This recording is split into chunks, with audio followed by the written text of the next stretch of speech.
What's happening, everybody? It's Nate from PlayYourCourt.com. Today we're talking about the 4 key footwork patterns in order to improve balance.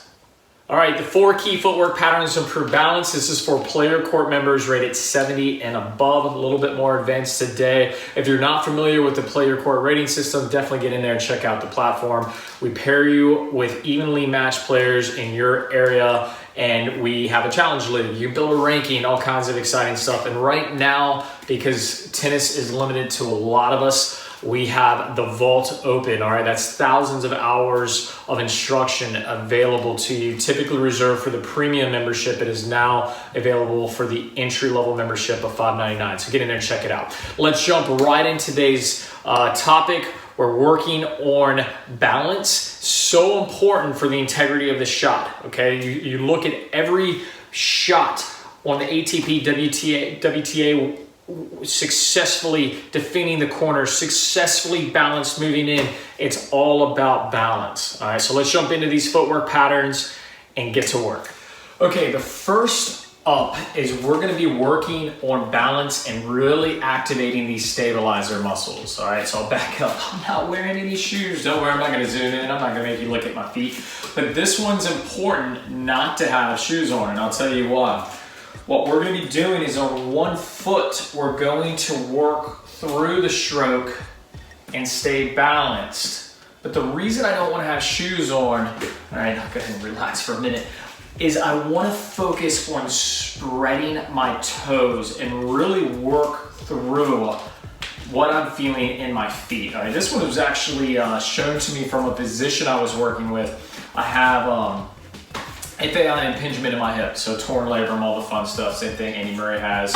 And what he was showing me is like how these injuries can cause these imbalances and how other muscles work to help secure the injured areas. So for me, like the quad and the glutes really overactivate to help with the hip. All right, and so by doing this exercise, it helps me feel what's firing and work on correcting it in order to get back into optimal performance. Now, this is what I thought was really cool. When we're doing this, you're gonna be able to feel the thousands of adjustments your toes are making, all right? And it's finding balance. All right, and sometimes on the court, when we're getting ready to serve and we feel the wobbles, this is a huge way to help with the serve, right? This is getting centered is what we refer to it as, all right? All right, so let's go through this exercise. This is what we're gonna do. Being right-handed, I'm gonna get out on my left foot, all right? And I'm gonna work through the stroke several times, all right? And really feel the balance, all right? So I get a little bit off steady there, I rebalance, and I work through it. All right, so this is number 1. All right, you can do it on the backhand as well. Really, for that those one-handers, all right, this is so important. This is so key out on this front foot. And for two-handers, same thing. Two-handers are a little tougher. I've got a two-handed backhand, and what I found is that my hip, little touch there to get the balance, my hip wants to come around. All right, so a little bit something else to work on. Just make sure you don't lock your foot out if you're doing a two-hander, because the hips, as they come around, you don't want to twist that knee. Okay, guys, so again, no shoes. I apologize, don't zoom in on my feet, they're not pretty. But really focusing on what we're feeling through the feet, of getting balance, all right? Sometimes that's lost with wearing a shoe. If you're outside, obviously, put the shoes on, you step it on rocks and whatnot. All right, but on this exercise, what we're gonna be working on is moving to the ball and being aggressive off that front foot and working through what the recovery will be, all right? And so this is something that perfectly you can do it at home. If you're limited on size, or if you're limited on space rather, choke up on the racket or do shadow strokes with the hand. All right, so for this particular one, I'll just choke up on the racket. The way this looks is I'm going to move on the outside. I go split, I'm moving to the outside of the cone, I'm stepping in, I'm hitting, and then I'm pushing back from here. Same thing with the two-hander, boom, I pivot, and I'm pushing back. All right, so I'm staying aggressive moving forward, boom, pivot, working back, all right?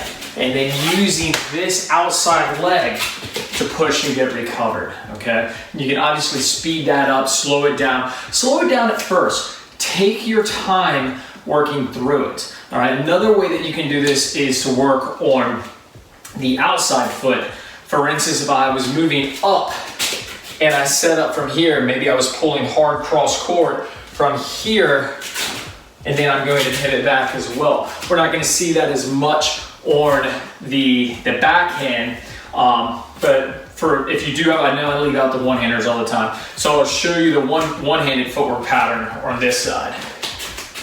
So from here, boom, same thing, and then it comes around. Don't make fun of my one-hander, I don't have a one-hander.